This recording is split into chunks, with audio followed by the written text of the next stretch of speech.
Right. So it's all propaganda. It's all shit. That's why. Yep. So just Well, here's another little known fact to these twits that are coming at me. I can just go back to the Kennedy assassination community. In a second, I can just go back to that community where have the inside Iggy on that story too. I mean, I can just go fuck with those dumb fucks too if you want. You know, hell, I could go fuck with them all day long, and they would never fucking do half the shit these stupid fucks do. You know, they talk shit on my dad. They talk shit on my dad instead. Your dad killed my dad. No, motherfucker, gravity killed your father, you asshole. You know, that's what killed him. The sudden stop. Oh, that's not very nice. It's the fucking truth. It's on a workman's comp investigation. I did an interview a couple of years back when I was out living out in the desert with this guy. He had I think a weekly live stream called The Lone Gunman. And I was on there with this guy named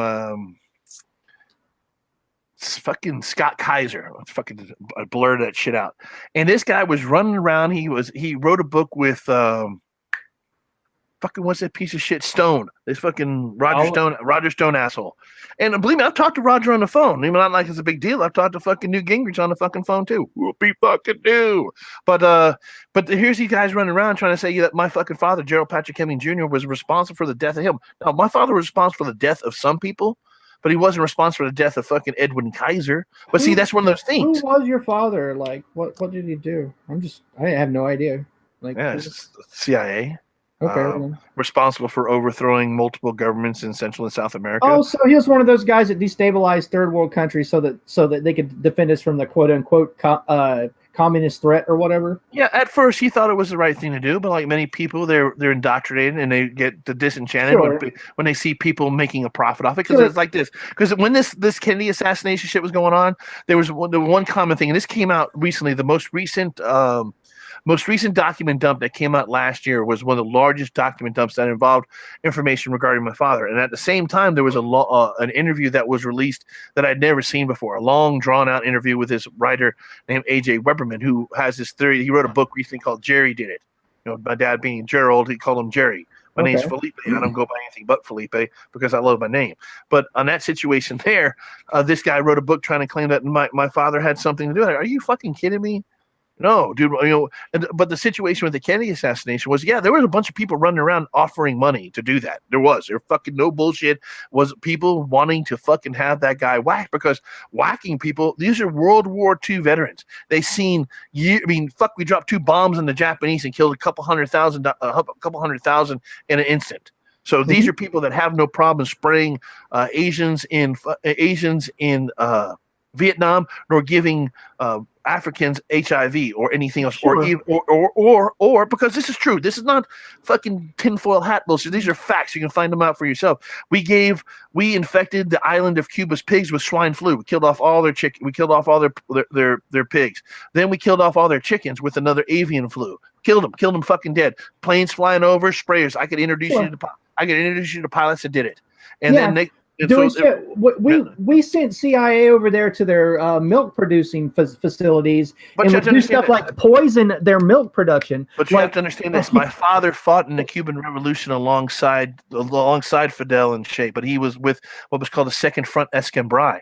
He was with Camilo Cienfuegos. He provided arms to them. He wasn't a CIA asset at the time. He was a naval intelligence asset at the time.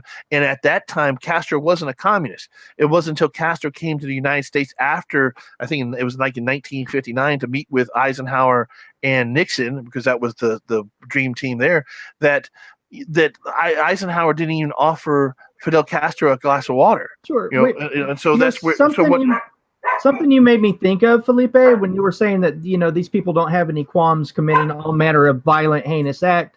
I mean, there's a declassified document that people can read that the Operation Northwoods document. You can get a PDF of that right now, and you can read all about how our government had contingency plans to do things like sniper attacks in Miami and blame them on mass shooting. Exactly how to do a mass shooting in Miami and blame it on communists to start conflict with them. Blowing up airplanes, our own airplanes, to blame it on communists.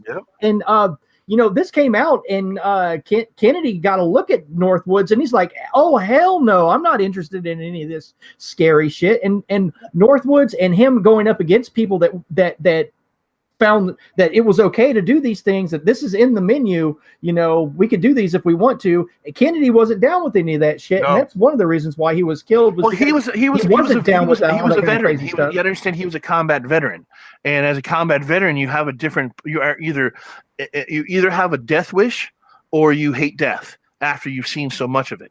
And I mean, I know that's two extremes, but I know both sides. And I could only imagine, because I've not had that horrible. Right. So, and I know both sides of that. No, here you have John F. Kennedy, who, we'll talk about Connor Airlines. I'll get to that one. You have Gus Connor's grandson in the chat room. Okay. I'll tell you a story about that too. I mean, that's how connected I am with all this shit. These people don't know anything about me. If they knew this, they would shut their fucking mouths. They really would. It's almost if I knew I was talking shit to a person like me, I'd be very fearful. All right, but I'm not going to do anything to you, because I practice non-aggression principle. I'll just talk shit to you. I'm not even going to talk shit to you. I'm not going to say shit to you. I'll just tell you like it is. But anyway, on that whole deal there. Sorry, I saw Gus kind of getting. Okay. We're talking about Castro. And what about Kennedy? About Kennedy being a combat veteran. I understand PT 109 may be a little bit twisted or a little aggrandized, but here is a guy who witnessed his fellow sailors, people that much like being in a Humvee when an IED goes off, or being in a convoy when they come under attack, and you've been with this group of people, a small unit. A PT boat is a wooden boat that they lived out on the islands together. These are people that have never been outside their town, much less outside their country, that are in the South Pacific running on a power boat with a wooden hull with a rich kid named Kennedy. And they run across and they get in a wreck. And here's this guy who this family put their oldest sister in a mental institution because she was retarded. And so they were upper class people, and they lived that way. She was actually dyslexic, learning disabled, and they were embarrassed. So they had her lobotomized and forced her to be retarded. Okay. But go ahead. Here's this guy who's a family man who's not wanting to play along with the military-industrial complex. Yes. Meanwhile, we'd been in Vietnam we never left. We'd been there since French Siano War. And people don't know that because they don't know history. The French were beheading people up until 1961 or 1962. Right, exactly. And they don't cutting their heads off with guillotines. They were a colony that long, and we were just there to further the colonialization. Right, and so many things were being done, much like in this situation here, that are being associated with Kennedy. For example, the most recent rumor that it's likely that it was a foreign hit. It truly was a foreign hit, and the reason why it was a foreign hit was because the foreigners were under the impression that they were trying to kill him, and they were. There were the money that was running around at the time, back to the whole Kennedy being a pacifist, not really just a pacifist, but really not really interested in being president, but definitely was not into going to war. The missile crisis, scared the living shit out of him, and if not for a back channel of communication with the Russians, it wouldn't have would have been. We likely wouldn't be here. But that whole deal there, a lot of people don't know these moving parts because I don't know. Maybe they make a movie about it or something like that, or books are boring. I don't get it, or maybe they don't know anybody. Books are boring. I don't know. The downfall of America. I don't know. Books are boring. I mean, I was raised very differently. I grew up in a library. I had a library in my backyard in Opelika, Florida, where in Dade County, Florida, which was the hood. I was one of the only children of not color in my school, and then I'm a white kid named Felipe. So how does that go down? And so imagine that. So at least, and back to the whole deal there's a lot of moving parts, and if a lot of people don't know these moving parts, they only get this little short blurb of what they think they know of this person, and it's really it's sad to me to say, oh really, that's what you got? But but here's the deal with Kennedy and why they wanted to continue this deal with into Southeast Asia, because there's a lot of people don't understand that rubber was this thing that came from trees that went onto tires, and you had the Firestone, Goodrich, and Goodyear companies and you have, all you have to do is do yourself this one huge favor: go read Smedley Butler's War is a Racket, and understand it's not a work of fiction. I have that on a shelf right behind me. Actually. Okay, and then you come to understand that this man was telling the truth, that serving in the military is no other purpose but to work at the end of the spear for corporate America. Absolutely. And so Butler pointed out the salient fact that military men are nothing more than mercenaries that work for corporate America. Yeah. Yep. To extract and to maintain material wealth, like why did God put our oil under their dirt? Is a great little meme, because people don't like to read. There's a great little meme to explain it to you. Right. That's right. And so you have this guy like Kennedy, who, he was a philanderer. I mean, he like a lot of men, they can't help their love for women. That's a character flaw on their part. That's what their thing is. And yeah, he, I mean, come on, he had women hitting on him, and he pursued them as well. And so here's a guy that caught the ire of these puritanical people that had never seen combat, had never done anything. We're not walking around and injured and injured. We're not people of privilege. So you got to understand, the Kennedys, the only reason why Kennedys had money was because of Prohibition.